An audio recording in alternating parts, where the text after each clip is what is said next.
सावन का महीना था। रात के करीब 11 बज रहे थे। पूरी रात तेज बारिश हो रही थी और हवा इतनी तेज चल रही थी कि पेड़ आपस में टकराकर एक अजीब सा शोर पैदा कर रहे थे। रोहित जो शहर से काम कर कर गांव लौट रहा था, अपनी पुरानी मारुति वैन चला रहा था। शहर का ट्रैफिक खत्म होते ही सामने एक लंबा सुनसान जंगल का रास्ता आया। ये रास्ता वह अक्सर यूज़ करता था, लेकिन आज मौसम कुछ अलग लग रहा था। जैसे हवा में एक अजीब सी नमी के साथ साथ पुरानी कोई सड़ी हुई मिट्टी की बू हो। वाइपर बारिश का पानी साफ कर रहे थे, लेकिन कुछ पलों के लिए वाइंड शेड ढुल्ले हो जाता है और उस धुंध में सामने की रोशनी अजीब लगती है। कभी कभी लगता है जैसे रास्ते पे कोई चल रहा हो, लेकिन गाड़ी के पास जाते ही सिर्फ पानी के छींटे होते। जंगल के बीचों बीच जाकर रोहित ने देखा कि रास्ते के किनारे एक सफ़ेद साड़ी पहने एक औरत खड़ी थी। सर पर दुपट्टा, दोनों हाथों में एक बोरी और सर झुका हुआ। बारिश में किसी को देखना एक आम बात है, लेकिन इतनी रात के समय, उफ। रोहित का दिल अब तेज से धड़कने लगा। उसने सोचा कि इग्नोर कर कर निकल जाए, लेकिन जैसे ही उसने स्पीड बढ़ाई, वह औरत रास्ते के बीचों बीच आ गई। अब उसे गाड़ी रोकनी पड़ी। वह धीरे धीरे से खिड़की के पास आई और एक हल्की सी लेकिन ठंडी आवाज़ में बोली, भैया मुझे आगे तक छोड़ दो। रोहित ने डर के बावजूद भी हाँ कह दिया। औरत गाड़ी के पीछे वाली सीट पर बैठ गई। पानी से भीगी होने के बावजूद उसके कपड़ों से कोई मिट्टी या गंदी बू नहीं आ रही थी, बल्कि हल्की सी एक इत्र की खुशबू आ रही थी।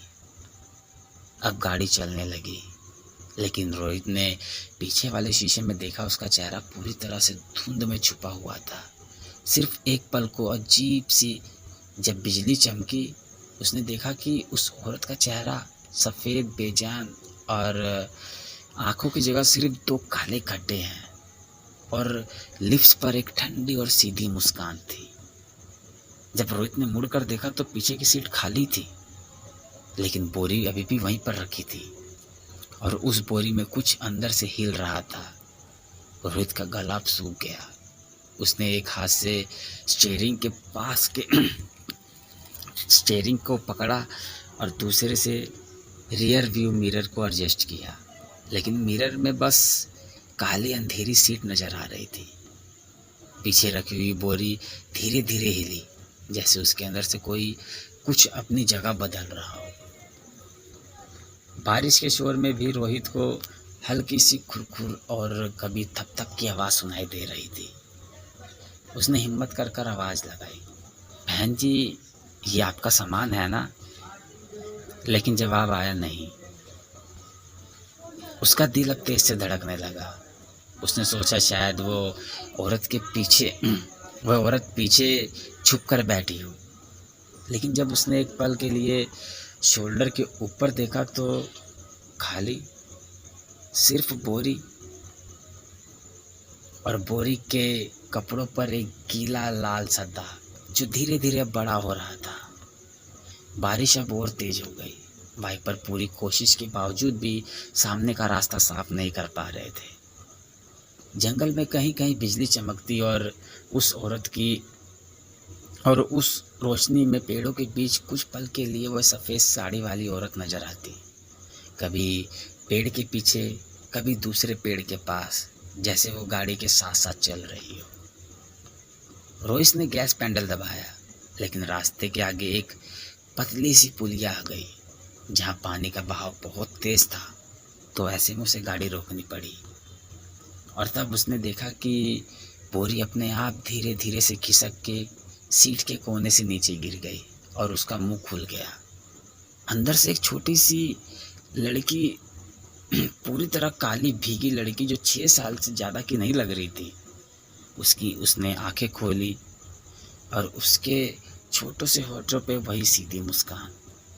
वह सीधा रोहित की तरफ घूर रही थी और तभी उसने अपने छोटे से होठों से उसका नाम लिया, रोहित, मुझे घर छोड़ दो ना। अब रोहित का दिमाग पूरी तरह घूम गया। उसने कभी छोटी सी लड़की को देखा भी नहीं था, फिर भी उसने उसका नाम लिया। कैसे? गाड़ी का इंजन चल रहा था, लेकिन उसकी हिम्मत टूट चुकी थी। लड़की बोरी से बाहर निकलकर पीछे की सीट पर बैठ गई। उसके भीगे कपड़ों से पानी टप टप टप टप करके फ्लोर पर गिर रहा था। बारिश के शोर के बीच उसकी हल्की सी हंसी ही गाड़ी के अंदर गूंजने लगी। रोहित ने पूछा, तुम्हें मेरा नाम कैसे पता है? लड़की ने धीरे से अपना सर उठाया। उसका चेहरा जैसे किसी ने मिट्टी से बनाकर छोड़ दिया हो। आंखों की जगह दो काले गड्ढे, और गड्ढों के अंदर से कुछ हिल रहा हो, जैसे कोई सांप का छोटा बच्चा हो।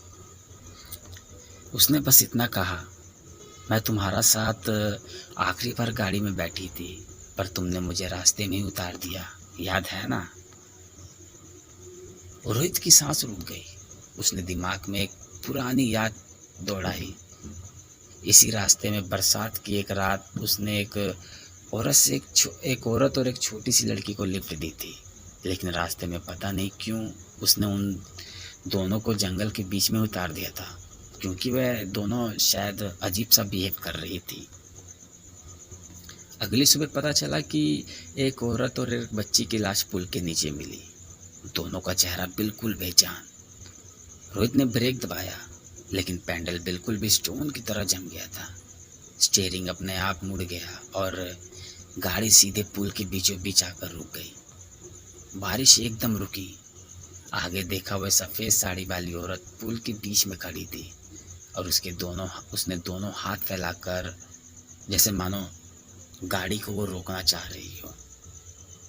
पीछे वाली लड़की ने धीरे से रोहित के कंधे पर अपना छोटा सा हाथ रखा। ठंडा, बर्फ से भी ज़्यादा ठंडा। उसने कान के पास आकर कहा, इस बार भैया हम कहीं नहीं जाएंगे, अब हम सब साथ चलेंगे। अगले दिन सुबह पुल के नीचे एक पुरानी मारुति वैन मिली। अंदर 3 लाश थी, एक आदमी और 2 औरत। तीनों के चेहरों पे सिर्फ एक ही एक्सप्रेशन था, एक ही बेजान सीधी मुस्कान।